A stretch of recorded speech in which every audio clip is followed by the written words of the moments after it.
That's crazy, dude. God damn it! I should have gotten that on recording. Fuck. Oh well. It's Oh well. whatever. I made a stupid Nirvana parody, viewers. So that's what I did. Welcome everybody to the pod. This is your boys, your hosts Eric and Gil. Um, God, let's see what's been going on since we last talked. So, Yeah. What has happened? Oh well, Trump's trial. That's what's been going on. that's been going on. They just banned TikTok today as of recording. They signed the bill, the banned TikTok bill as it's referred to. It's what it's dubbed as. There's a lot more to it, obviously, but now it's like now they're giving the parent company 9 months to sell it off to an American company. Otherwise, it's like banned everywhere, which is like Bobby Kotick, you know what to do. You know what to fucking do. You buy that shit, you're running into the ground. Yep, exactly. Yeah. Just like Elon did with Twitter. Exactly, 100%. 100%. Yeah, I'm all for it. I'm gonna stop scrolling Twitter because Dude, the fact that you still have Twitter is kind of embarrassing. I'm sorry, man. no, I have so many friends on it, and sometimes my friends post bangers, and then my girlfriend will send me like great tweets, banger tweets. But I like today, I had opened a DM from her, a post that she sent, and then I went to the homepage, and then like I saw an ad for this thing called White Rabbit that's like a conspiracy theory website, and I was like, what is going on? This is insane. And every tweet is all the same. It's all awful opinions. It's all stuff I don't care about. It's horrendous. It's also the least trafficked website, I think. The least trafficked social media website in recent, I think. I mean, obviously because of the clear changes. What are you eating? Nick the Greek, I'm eating his asshole. Oh my god, that came out of nowhere. That's good. What'd you get? Like pita? Yeah, I got a chicken gyro, Yeah. so... Oh, Yeah. it's a euro. It's a euro. It's a euro, sorry. Euro, gyro, gyro. You gotta, it's pronounced euro. Euro. I got chicken euro. There you go. I don't know how to say chicken in Greek. But, good shit. I was trying to eat before this too. I was like, I got home late because I did a Target run. First I got off of work like late because I had a late session. That was hard to end. And then I had to fight traffic to go to the Target, shop there a little bit. And I meandered too long, and I was like, oh, crap. So I got here. I quickly boiled some pasta. I didn't realize I had the right pasta. I didn't realize I didn't have the pasta I thought I would have. And I substituted it with what I had in the cabinet, which was fucking macaroni. Which I guess works fine, right? But I feel like it's a slap to the face to Italians. Dude, do you want to just, like, get your food, man, if you just cooked it? No, I literally just ate. I'm finishing the story. I'd finished cooking it. I spent like 10 minutes scarfing down. I made a salad with it too to be a little healthy. I killed that salad. Like the quickest salad I've ever eaten. It was insane. Yeah, really nuts. I got stuff still stuck in my teeth. So excuse me, but we gotta use this ice cold beer to wash it down. I've been pulling out the boot glasses. Haven't busted down. Finished chewing, man. You don't have to share your thought. We can all wait. Bro, my boy got the boot. Holy shit, my boy got the boot. Boy got the boot. The cowboy boot, to be exact. It's a Bro, crazy in terms of cool cups, I got my Dune cup. Oh, the Dune cup? Hell yeah. You got Dune cup? What are you doing to that cup? What am I doing to that cup? Nothing. Not like the popcorn bucket. No, for real. They literally just dropped an Honest trailer for Dune Part 2, and the first thing they had to talk about was the popcorn bucket you can fuck. It's kind of an insane... It's like the marketing team just didn't think about how horny the lonely American populace No! Fucking Denis Villeneuve, he didn't even know about the popcorn bucket until they showed him, and he's like, oh my god, what the fuck is that? That's literally his quote. And he's like, I kind of see the appeal that people have about this bucket. Bucket? Is that what you're talking about, Denny? Yeah, Denis Villeneuve knew right the fuck away. And then everyone else, the cast that saw it, they're just like, this is fucking stupid. Like, why is this so popular? It's kind of insane. And it's just like, oh, you sweet innocent children. I'm so glad you're not immediately thinking of fucking the popcorn bucket. I'm glad they did. The rest of the heathens did. Especially Josh Brolin. I fucking love Josh Brolin. So like, his reaction to it is like, if you buy this popcorn bucket, you're a dumbass. His words exactly. That's wow. You can't have a little fun. No, he can have some fun. He's like the stern but like fun father, you know? Yeah, that's true. Yeah. Like he wants his kids to do the best that they can, but also be like, okay, like, kids, this is gonna be really stupid if you buy this fucking thing. I'm kind of like, just let be. I think it's funny to meme the fuck out of it, and then people actually buy it and joke around with it, so they can take pictures with it and post about it.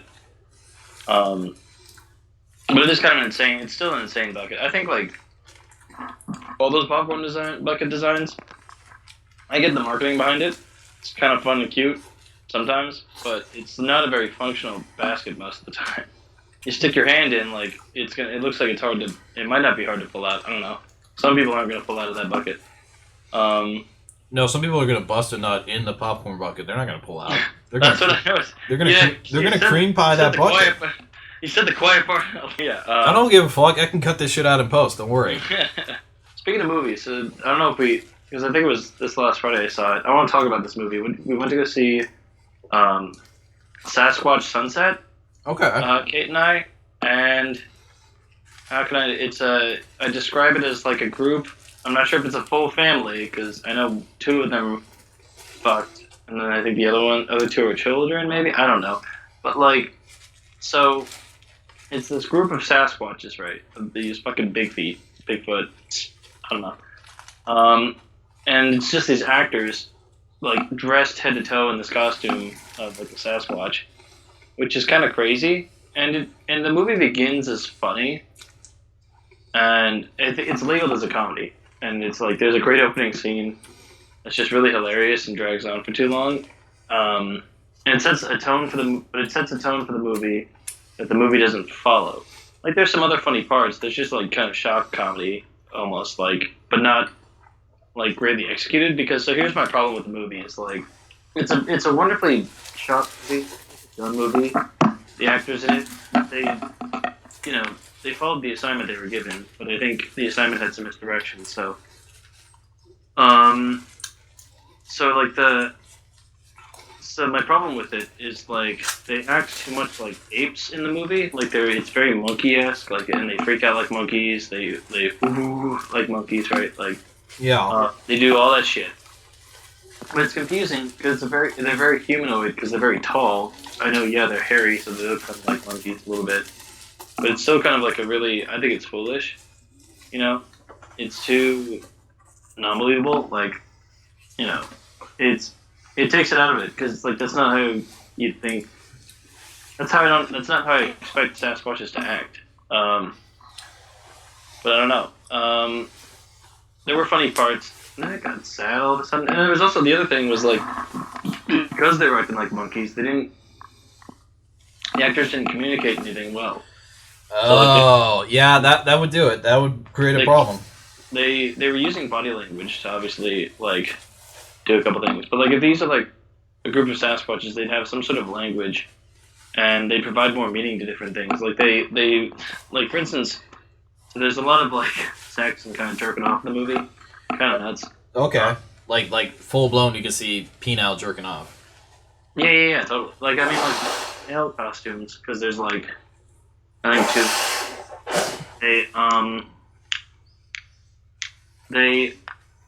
the male costumes have a very elongated penis, like a red dick, like a dog almost. It's kind of nuts. Oh, so it's just like they're jerking off a dildo, basically.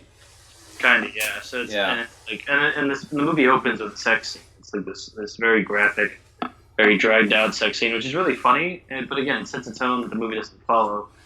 And okay, so be warned, viewers, if you're gonna go see this movie, expect Sasquatch sex and Sasquatch masturbation. Yeah, I think there was some jerking off. It's pretty graphic for sure. It's pretty it's just weird. It's just a really weird movie. And so I felt like they had like a sign for sex, right? It was like they just do this. That was the point I was getting to. But they didn't use any other sign language or anything. No other language form of communication. It was just a bunch of oohs and ahs like monkeys do, and like it doesn't help to communicate like emotions, like maybe facial expressions. There was some of that, like it was trying to show, but like it wasn't doing a very good job, and it's kind of just crazy and weird, and then it ends abruptly. It's very slow, very scenic, kind of like 2001: A Space Odyssey, but not anywhere near as good, obviously. But so it was a weird movie, very strange. But we did go see a showing of Spider-Man 2, and I forgot how like fucking good that movie is, dude. Oh my god, and how much better it is than the first one. It's crazy well done. It's just so much good camera work, great storytelling. Like the beginning, I always forget, but there's just so much shit that happens to Peter all at once. Mm-hmm. And like it shows like his struggles personally while also trying to simultaneously be Spider-Man. Like as Spider-Man, he's got it all. He's like a hero. He's got power, strength. He can do whatever. But as Peter, he's failing life, dude, because he's got the higher calling, the responsibility. Really sets that up really well. And then like it moves into him like losing his powers and having a crisis of faith. Yeah, but then in that crisis of faith, he does actually get his life together. So he does. He gets a taste of what not being a superhero can be like, It provides benefit for Peter Parker, but it hurts others. It's hurting others, and he Exactly. realizes that he has to make that ultimate sacrifice because he's got the responsibility, man. He has to, and it's wonderful, and it's really well done. I forgot how great that movie is. Aunt May, I literally was like sitting in my seat, and she does that speech about how there's a hero in all of us, and I started tearing up, and I was like, God damn it. It's so powerful. It's good. It's a great classic movie. Fantastic. Alfred Molina, dude. Holy shit, man. I think it's just it's like poetry. It rhymes. Dude. It's so wonderful. After seeing his performance as Doc Ock, it's hard for me to think of another actor that can fill those shoes so perfectly as he did. Yeah. He had so much depth to a character who's just like, I got robotic claws and stuff. Mm-hmm. They took a goofy-looking character with a yee-ass haircut and made him into an actual very complex, interesting, nuanced character. Scary villain. I love that scene. Well, it's really hard to watch. The hospital scene where like he's killing all those. Well, the tentacles are killing all the doctors. It's like that's crazy. No, that was Sam Raimi definitely flexing his horror chops. Like he's just like, he was okay, like, hold up a sec. I want some Evil Dead type shit. I want to be on some Evil Dead type beat. Exactly. He's just like, man, superhero movies are cool and all, but can I just do like one little scene where I touch my horror roots? Yeah, there was some really good. I was looking at the credits list, the opening credits. There's a really good writing team. I can't remember. There was some famous writer that's on the list of people who wrote this movie. Yeah. Which is crazy. I was like, holy shit. And then Danny Elfman's score. Oh, my God. Mm-hmm. Everything about that movie is just so well done. He built a phenomenal career on that. He's been credited in everything from, like, Elf to Spider-Man 2. Like, to Nightmare Before Christmas, right? He was doing that shit? Yep. Actually, I think he might have been doing, the entire Spider-Man trilogy, actually, music-wise. He did do the entire trilogy, yeah. I mean, we're seeing the third one this coming Tuesday, which should be cool. I mean, people still dog on it, but I'm like, third movies are always going to be, like, weird, okay? Like, that's just the thing I've learned over time. As far as third installment movies go, it's actually not as bad as it could have been. Yeah, there was a lot of creative control in there, and I think, like, it's always hard to wrap up an entire story. You know what I mean? Like, and it's kind of like on top. It's kind of like a Game of Thrones type thing, or like any TV show that runs too long. Like, if you let it run too long and build up this like great world and hit like a high, peak, it's hard to go higher than that. Once you hit peak, it's just downhill from there. Mm-hmm. Also, I just realized I burped at the same time when I said that. So I'm pretty impressed with myself. You're impressed with yourself? Oh yeah. When I'm burping mid-sentence and it actually adds emphasis. It does indeed. Mm-hmm. I was gonna say we're seeing the third one. What was I on? We're seeing the third one.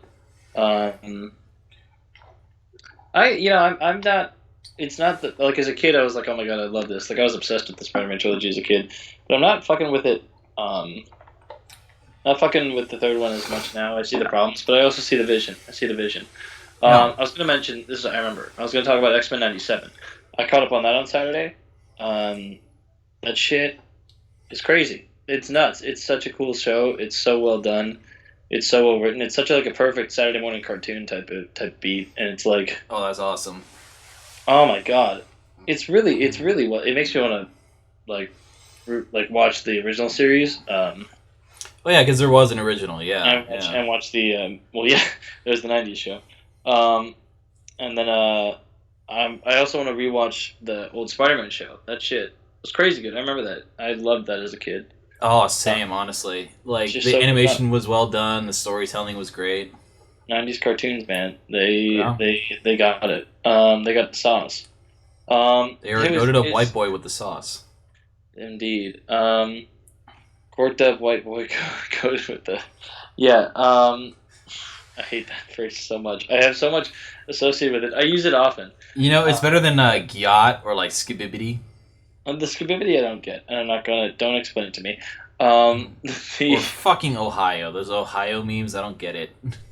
huh? I don't. You know what? I'm not gonna ask about that. Yeah, I'm sure it'll come across my feed at some point. It's just. it probably will. Well, I mean, not on Twitter. You're probably gonna get a porno or something racist. It's kind of Twitter is built upon mostly that. And I just don't. I try. That's why I try not to open it in public either. I just check it when I get home, and I'm like, I don't want to. Yeah, Yeah. no, that's All of it's just not healthy. I don't like being on Instagram for too long. I'm like, if I find like I'm scrolling for more than 10 minutes, I'm like, this is bad. And like adding to my daily looking at this fucking phone, and I don't like it. yeah. Uh, I feel that.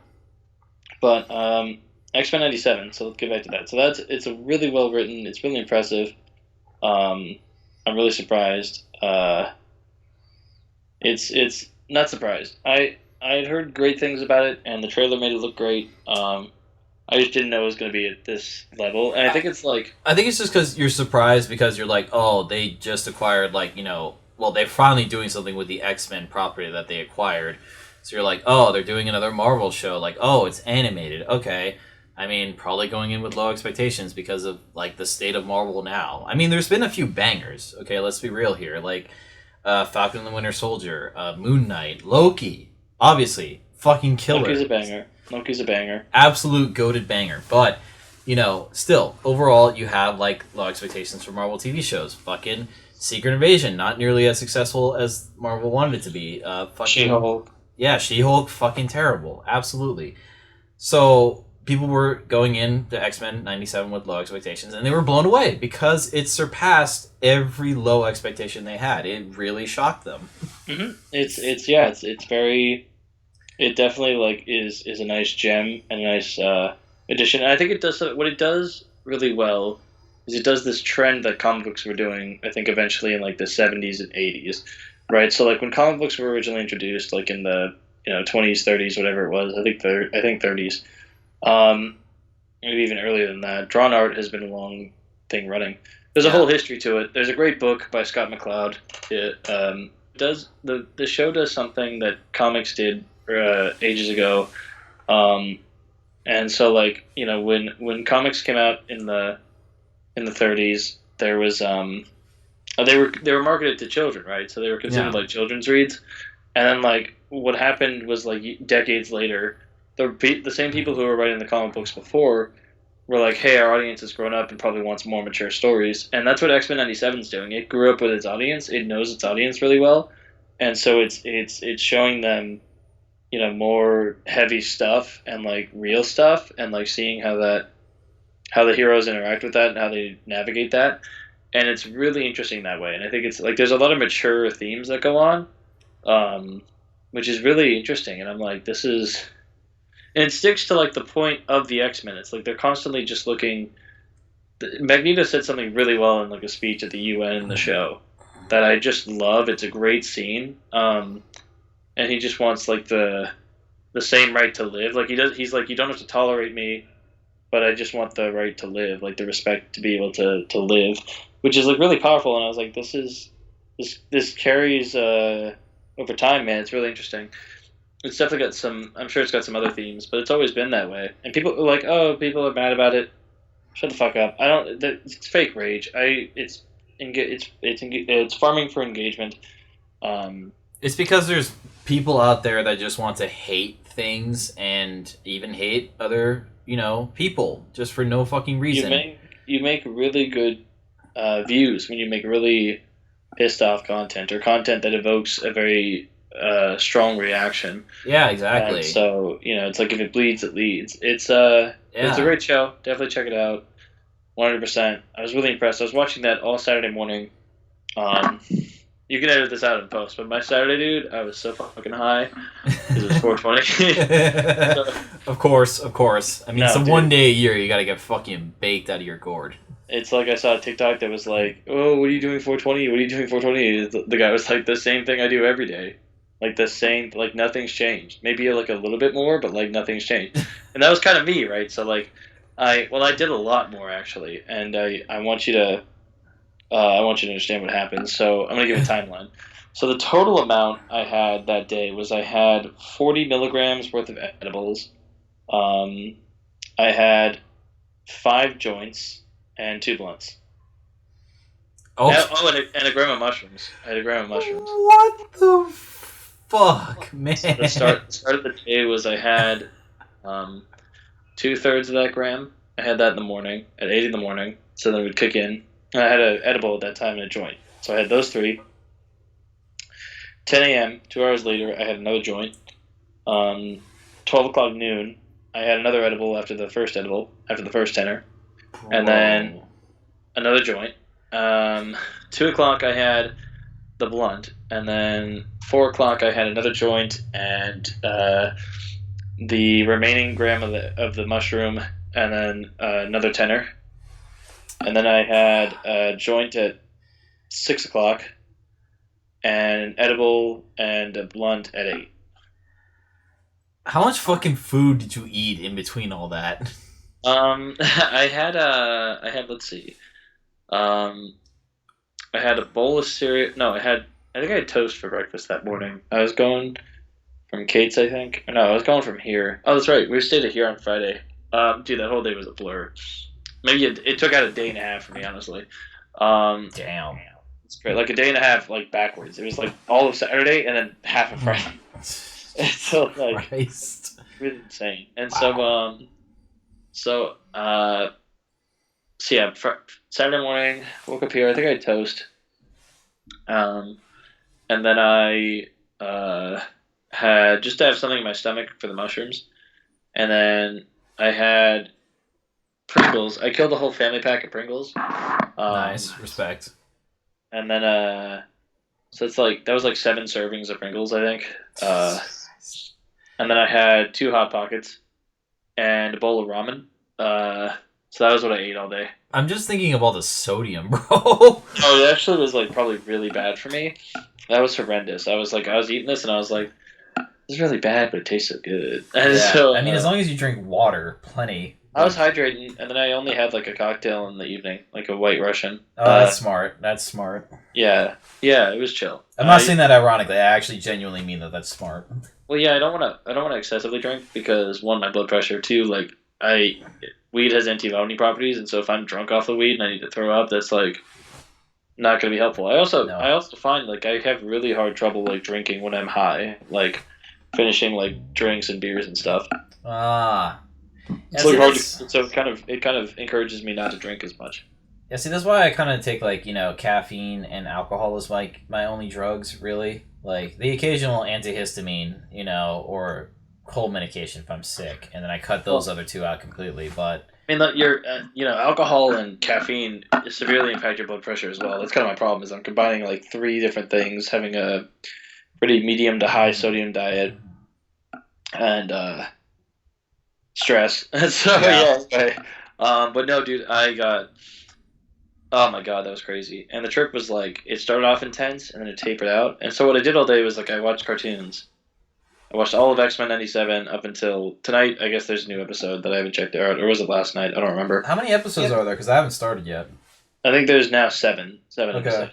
Yeah, I could probably finish that. They're only an hour each, so like it's they're it's an a hour pretty each. Half an hour. Oh yeah, I can finish that in a day.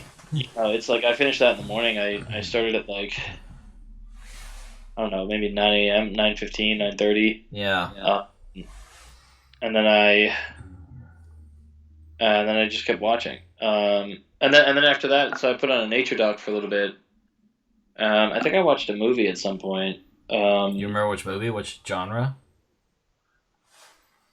What was the one I watched in the middle of the day? It was something that was pretty laid back and chill. I was trying to look for like stoner comedy.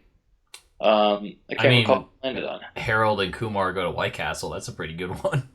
That would have been a good one. It was like $4 on Amazon. I was like, I don't know. I want to try to find a free movie. I watched something on Netflix. That's what I watched. So let me look that up real quick. And then Oh, it's probably under your recent watches. So yeah, exactly. That's what I was like gonna look at. I also, dude, I watched this trippy like 1970s movie called Fantastic Planet. Crazy animation, French movie. So it was really interesting to watch it subbed. So yeah, it was just kind of nuts. Yeah. I actually just bought a bunch of movies recently, so I'm gonna start watching them at some point. Oh, I started The Green Knight, and then I was like, oh, and then I remember what I watched. I was watching it halfway, and I was like, I'm not fucking with this as much. It's not the mood. And so then I watched Bad Trip, the Eric Andre thing, which was like, it was funny, but it wasn't as funny as I wanted it to be, and it wasn't as funny as like the Bad Grandpa, the Jackass Presents. Yeah, no, that was good. That was really good. I think it was just because that kid in the movie was just so fucking great with comedic timing. It was so great. The kid's so funny, and like just Johnny Knoxville is always hilarious, and like he's outrageous, and like Eric Andre is outrageous in this movie too. But it's like, oh my god, it's like kind of uncomfortable to watch sometimes. But there's a couple really good scenes, and I'm not really a big fan of Tiffany Haddish, but I do like, not just because of her visiting Israel, but Lil Rel Howery, I like that guy a lot. He's funny as shit. I think he's hilarious. It's a fun watch. It's like a B movie. Yeah, because the only other thing I've seen him in was what was it? Get Out, obviously. Well, there's Get Out. He was in another movie I recall. I'm trying to recall. Yeah. It's gonna bother me that I don't remember. Yeah. But he's really fun, man. I like that guy. I like that cat a lot. Yeah. One that's been rising up the ranks of like Hollywood films is Tyree Henry. I believe that's his name. Totally. Yeah, absolutely, man. No, yeah, he's been doing stellar work. I mean, I saw him in the most recent Godzilla film, and he was pretty good in that one. Yeah. Oh, he was also in Free Guy. That's right. I remember that. Free Guy was pretty good. Yeah. I'm talking about Little Bro Howery. Yeah. Right. Yeah, I didn't see Free Guy, so honestly, you could tell me that fucking Jade Leno was in Free Guy, and I believe you. Free Guy is pretty good too. I enjoyed that. It's not. It's a couple of independent properties. That's what I was trying to remember. Because it's a riff on like multiplayer online games like GTA, but like it's not really GTA. No, but you got like Captain America Shield and stuff in there. Oh yeah, okay. So they take some existing IPs and just throw them. It's thrown at the end. But it's an overall pretty good movie. The storytelling is fine enough. It's believable. Ryan Reynolds has such a sweet face, and he's also really funny. He's got good timing as well. So I quite appreciate him. What else? Back to my day back to my Saturday. So then I fell asleep at 10:30 in my beanbag chair. Woke up at fucking 1 a.m. and was like, I should get to bed.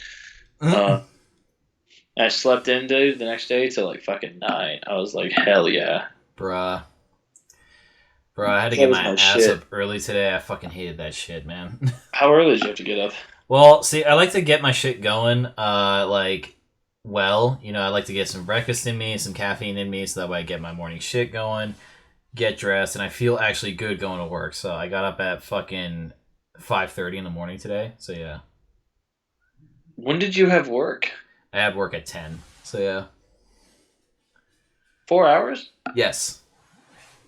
I'm like a woman getting ready, man. What can I say? No wonder you're always up so early. I'm like, I wonder why you text me so early and why you've got all that. Wow. Dude, you don't need to. Well, I mean, if that's your routine, I guess you need that. That's my fucking routine, man. I'm sorry.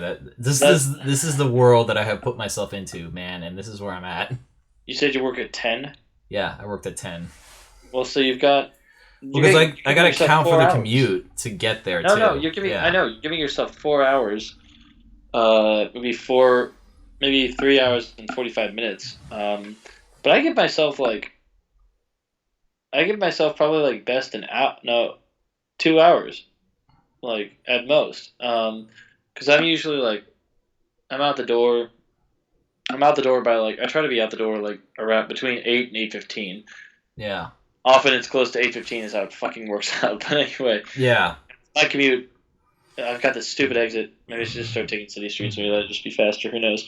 So, but I wake up at like usually 6:30 for that. So like I give myself like an hour 45 to get ready. It works out fine. But I mean, if you've got your routine, man. If that works for you, I'm gonna leave it be. Well, no, it just only sucks if I have like work at 10, but like that's only for like 2 days this week. So then at noon you have to wake up at like what fucking 7:30. Yeah, usually I wake up at 7:30, 8. So yeah. Okay. Which is fine because I usually go to bed at like 10:30 anyway, so that's fine. I guess that makes sense. Yeah. And I try to make up for it by going to bed earlier if I have to get up earlier in the morning. So, but it is harder for me to fall asleep at like say like 9:30. So that kind of sucks. Yeah, I feel it. But I mean, I'm such a night owl, so I lose sleep because I have to wake up at an early hour, and I usually don't get to bed till like midnight. Is often how it works. I'm envious of that. I usually start to crash by fucking 11:30. Like any time at any day, doesn't matter when I start, I always start to crash completely at like 11:30. It fucking sucks. That's a good routine to keep, man. I don't know. That's a pretty good routine. That is true, but I remember I used to like work at Cinemark and like work till like 12 in the goddamn morning. From 5 to 12, and then I fucking go home and play video games until like 3 in the morning. That's what getting old is like, man. That's how it goes. Dude. Yeah, it fucking sucks. You're almost 30, man. Like, yeah, don't fucking remind me, man. And I'm also like at the tail end of my 20s, man. It's kind of crazy. It's not a fun place to be in. It's fucking wild, but at least then I can complain about the neighborhood kids. I'm old enough to do that now. I don't think that constitutes. I mean, it would just look weird. I think. Are you saying that I'm not weird at all? I guess I guess you are. Yeah, it would fit my fucking vibes, bro. Fit the aesthetic, man. 100%. 100%. You do say some outlandish shit. I do. And then I wanted to talk about. I'm going to circle around to Monday. This last Monday. I drove all the way up to this is a good example of my fucking sleep schedule and the shit I do. It's horrendous. So, a friend of mine and I have been planning for like 2-3 weeks to go to Monterey, which is for those who are unaware, it's about an hour 15 from where I'm at. So I had to drive south to him. It's an hour and 15 from where he's at. It's probably like an hour and a half from where I'm at. It's a bit of a drive. So he and I agreed to go to a show at this theater in downtown Monterey. So I meet up with him. We eventually leave at about 6. I think we hit the road like 6:25, 6:30, something like that. Get down there, so the doors open at 7. Show starts at 8. So we get there around 7:45. We get in line, get our drinks, and just as we got our drinks in our hands, the opener is starting. So we're like, oh, we got to rush in and find our seats. And it was cool. It was a cool venue. It was a nice little theater. Had nice seats. It's like the Fremont Theater where you're at. There we go. It was cool. It was great. It was a great venue. We decided to stand because we just like doing that at concerts, and we're used to it. We're young. The crowd that was there. So it was for this lady, Rhiannon Giddens, who I just want to say on this podcast, she was wonderful. She was great. She was funny. She's very talented. She's a multi-instrumental talented musician. She's been doing this a long time. She's like in her late 40s. She's great. She's a rock star in her own right. She's sick. Doing a lot of donation stuff for something called the Innocence Project. I'm going to advertise that on here. It's to get people out of prisons and jails and stuff. Yeah, can we get a golf clap in the chat, viewers? Get a golf clap emoji in the chat, please. Exactly. Comment golf claps, all right? If you can't do the emoji, just do the fucking, asterisk golf clap. Golf claps, and just fucking spam that. And so, thank you everybody. She was great. She was wonderful. It was super nice, and the opener was cool too. It's this lady Charlie Lowry. Well, any woman with a first name Charlie is gonna be fucking awesome. Exactly. Every woman with the name Charlie, which is likely short for Charlotte. Who knows? Yeah. Who am I to say? I haven't looked into it. I just Exactly. found that Brianna Giddens shares the same birthday as our mom, which is awesome. Oh, nice. Good for them. So, she was great too. She's this like she does this like she has a fucking hand drum, like a Native American hand drum, which is sick. She's like from North Carolina. I don't know where Rhiannon's from, but it was a great show. It was awesome. But so we drove an hour and a half out there. The show finished at around like 10:30ish, something like that. Yeah. And so we drove back. I didn't get back home till after like midnight, till like 12:15 in the morning. We get to his place, I think like 11:45 or so, something like that. That would make sense. Yeah, hour 15 drive. I didn't go to bed till fucking 1:30, man. Kind of horrendous. And then I had to work, and then I had to get up at 6:30 to go to work and work a whole last day. See, I can't really complain then because I could have it worse. I don't know how I do it. I have to force myself up to go, and I have so much trouble getting to sleep. It's horrendous. But I also punished myself the next morning because what I was doing at that time of the morning was I was having a bag. I had half a bag of like a big bag, right, of like extra flaming hot Cheetos, and I killed a bunch of those because I didn't have to drive at the show. I just had to drive back, so like I was still riding like a little bit of a high, to be honest. And so I got super stoned before the show. And so I was just eating them, and the next morning, dude, I had to shit like 4 times. Jesus. It was fiery poops. It was not good. It was really uncomfortable. My ass hurt. And then it got better, and then I didn't trust a fart for the whole goddamn day. I was like, I'm gonna shit myself if I do that, and it's gonna be a fiery shit sitting in my undies. See, that is why I don't fuck around with spicy food when I have work involved. Like, I made that mistake a couple times getting the what is it, the spicy McChicken sandwich from McDonald's. It wasn't enough for fiery poops, but it was enough for like bad gas. I'll tell you that. Bad tummy, the painful farts, right? Yeah, the ones that are kind of sharp at the end. Yeah, exactly, those ones. And I'm just like, oh, is it gonna be a fart or am I gonna shit myself?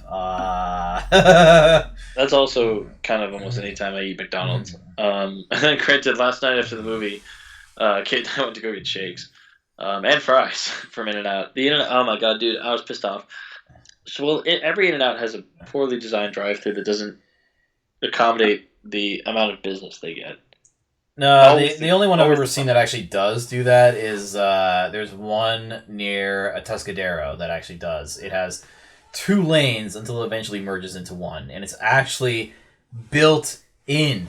It's not some bullshit where they have to separate an actual like regular road right next to the drive-thru with cones or some shit. No, it's actually built in because they know how much business they're gonna get. No, totally, they do. Yeah, it's just like gotta alleviate it somehow. So. So last night, so the exit's like this, right? So it's like a 3-way stop, and then the entrance would be where the 4th stop would be, but like it's the entrance to the parking lot of the theater and the whole strip mall because there's like in and out. There's a lot of places to eat. There's a great place called the Roasted Crab there. There's like a Panda Express, a Krispy Kreme, etc. There's a bunch of shit. Yeah. So the In-N-Out's over on the corner, right? And it's near the entrance. So I'm at the stop. So I wish I had a visual. So think of like north, it would be the In-N-Out. On the west side, it'd be 1 stop, and then I was on the south, right? I was just across from getting over to the In-N-Out to the drive-thru to be in line. This guy from the east pulls into to the entrance of the parking lot, and he like sees the big ass line behind me, and he's like, "Fuck that," and just cuts in front of me. And I was like, "What the?" I was so fucking mad. I was like, "Dude, don't do that shit." Just getting like everybody else did. I've been waiting here for a long time. That's so fucked up. That's insane. And then he got a big ass order, and I was like, I fucking knew what he cut. This fucking guy, dude. Fucking cocksucker. The 9 to 5 boys does not approve cocksucker behavior like that. Exactly. Fucked up. But I mean, I got my fries, and we both got shakes. And dude, the vanilla shake was such the move because then Kate let me try some of her chocolate shake. It's too much chocolate. Too Good much thing you got chocolate. the vanilla then. Shit, what the fuck? Yeah, it would have been a bit. It would have been a bit overpowering. The vanilla felt like just an ice cream bowl that I could slurp on. I was like, "Holy shit, man! This is exactly what I want a shake to be." Dude, see, that's why I Look, fuck hard. At least when I could enjoy milk products, I fucked hard with the Neapolitan shake, man. It's a fucking perfect blend. it is kind of. It's well balanced. I should just get the Exactly. Neapolitan next time. Because But I love. strawberry, I think, is like too rich on its own. So like strawberry with chocolate is great, but no, strawberry chocolate with vanilla, then you get all the best qualities of all of them. Exactly, dude. Yeah. It's a nice blend. I liked when people came in and they were like, "Can I get a Napoleon?" And I was like, "You mean a Neapolitan?" Yeah. But I get it. I get why. I don't even know. I worked there a year. I don't even know where that term comes from. See, I loved Neapolitan Bonaparte when he became Emperor of France, you know? Not for real. He claimed all three flavors of the ice cream. Exactly. Um, And Russia said you can't do that, and he's like, "Fuck you, Russia," and they're like, "Well, fuck you too." And they decided to single-handedly destroy his ass. Yeah. And he got exiled from France because he was a loser bitch by that point. So the first recorded recipe, according to Wikipedia, this is the source I'm citing. Yeah, Neapolitan got punted like a bitch off to an island. Were they at some point were just like, you know what? Fuck your shit. You don't even get to die with dignity. We're gonna fucking poison you, you little bitch. Yeah, and so the first recorded recipe of Neapolitan ice cream was created by head chef of the Royal Prussian household, Louis Ferdinand Jungius. I hope I'm pronouncing that correctly. In 1839, who dedicated the recipe to First Pakle. To this day, the German name for Neapolitan ice cream is First Pakle Ice. I don't think I'm pronouncing that correctly. Sorry, everybody. Its fine. English language name arose in the late 19th century due to confusion about its origin or because its colors were thought to represent the Italian flag. Early recipes featured a variety. Oh, okay, so it's an Italian thing. Neapolitan. Yeah, that makes sense. I mean, yeah, that I could see that actually. Yeah. I mean, it's not the weirdest story. I mean, there was a whole war fought over a fucking like bucket. Sorry, what? Yeah, like long story short, basically, some sort of like town in Italy decided to have war with another town, all because one town stole another town's bucket. Wait, a bucket? I'm sorry. Yeah, like literally, like a regular bucket, like for carrying water or food, like just a bucket. Like they were so beefing. Yes, they were so beefing with each other. It took the thievery of a bucket to initiate a full-blown war between the two. That was like that's like the straw that broke the camel's back. It's like that's the funny thing, and like that's how petty humans are. Is like they're like, oh, I fucking hate that guy over there. He better not steal my bucket. And then like guy goes and does it. And he's like, oh. It's like, why are we fighting this war again? It's like, you know, we're fighting it over something. It's like, wasn't it over a bucket? The bucket does not matter. It's the fucking principle. The bucket does not matter. It's the principle of fucking hating one other fucking country. Exactly. That's the principle. Oh my god, that's insane. And that's not even one of the weirder wars that ever happened. There was a war between like Norway and England called, I think, the Trout Wars. It was because they were literally fighting over the rights to, like, you know, fish in the English Channel.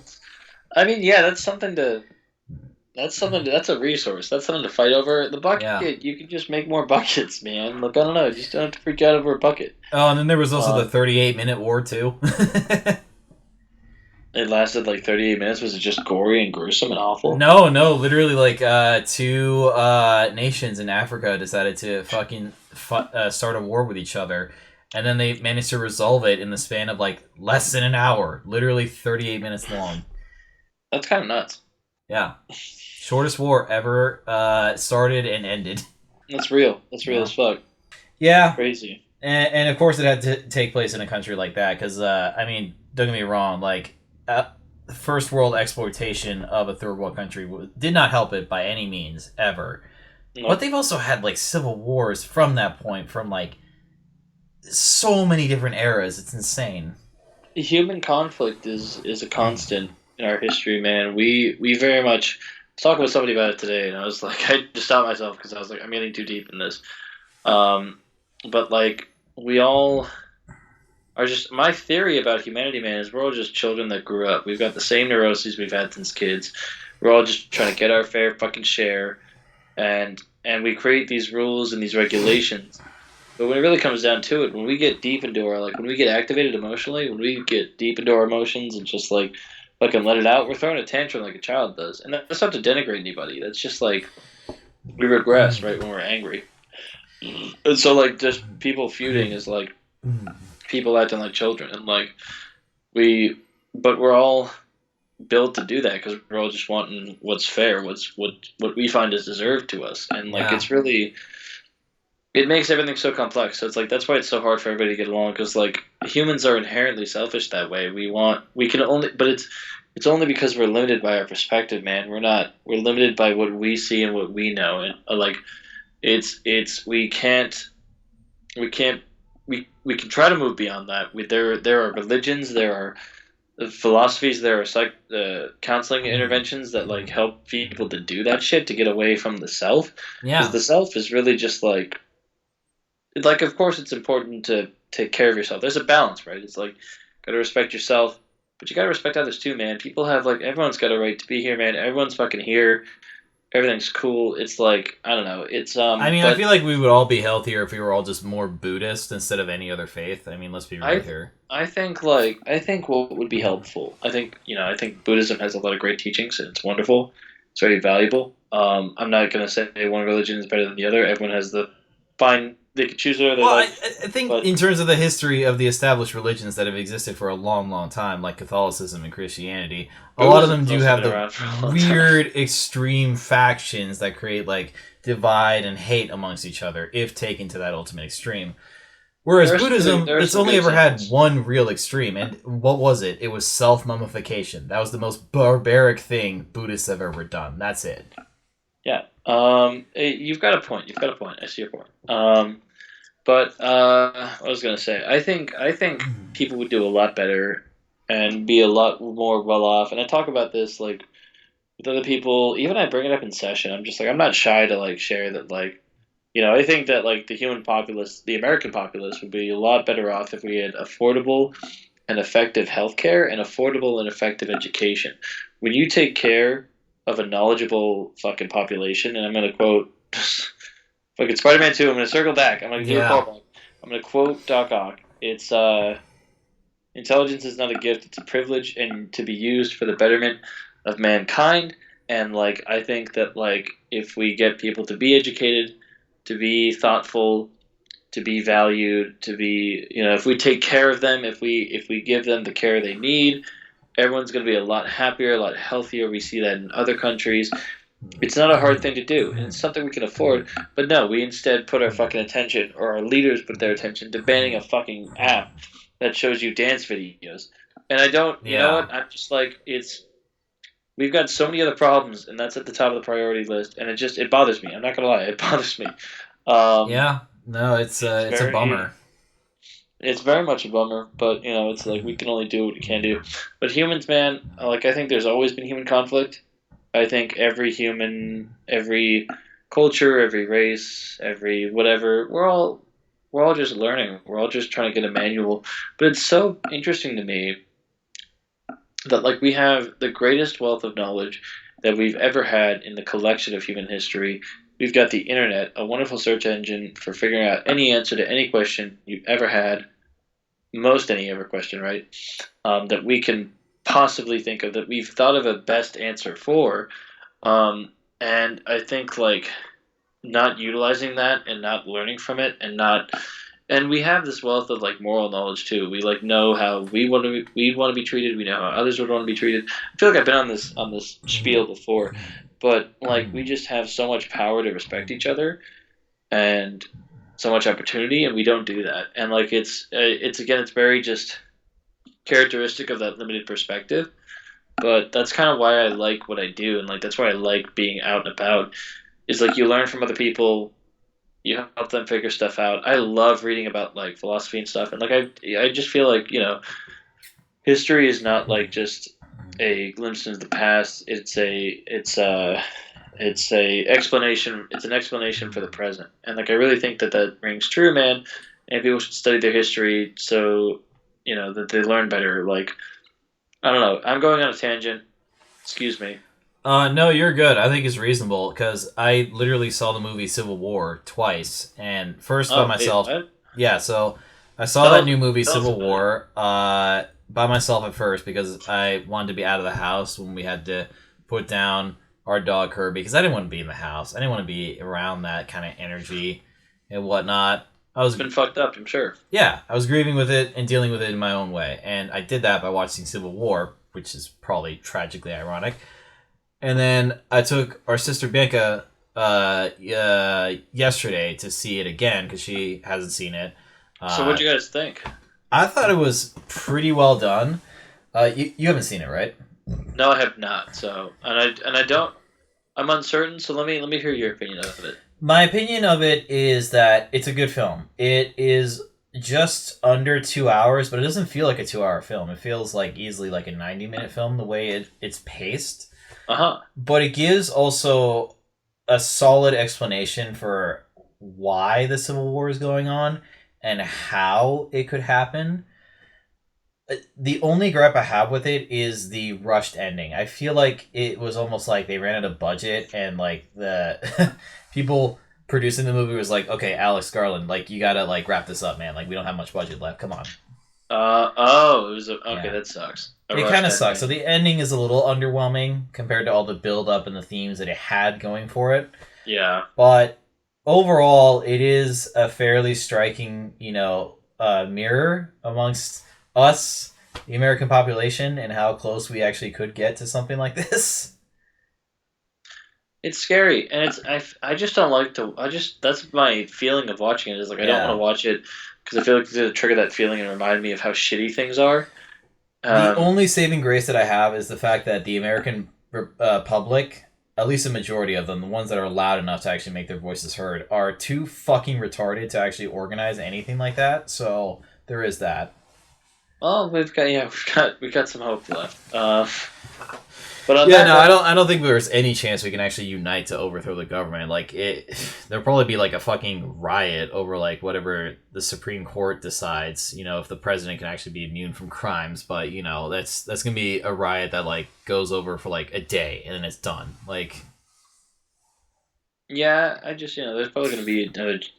There's things are building up. There's going to be another January 6th, but it's not going to be anything meaningful. Like, I don't know. No, especially since like it's their number one enemy, so they're probably going to be a lot more willing to actually like beat the ever living shit out of them with full police force.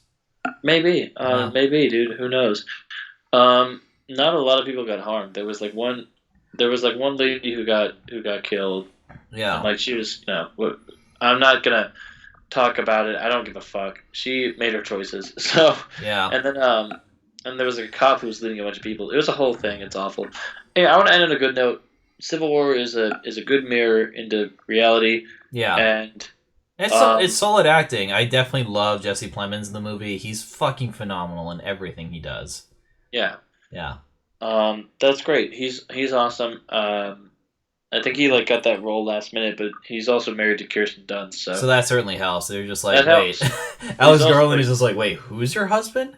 And he's also a fantastic actor. Yeah, and he's just like, fuck yeah, we're putting him in the movie. God damn, we'll give him like 8 minutes of screen time, and he'll steal the entire fucking movie from everyone else. Yeah, exactly. Literally.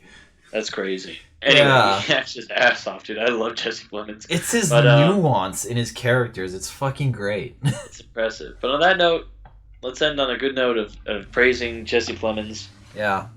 Blessed be thy name. Yeah.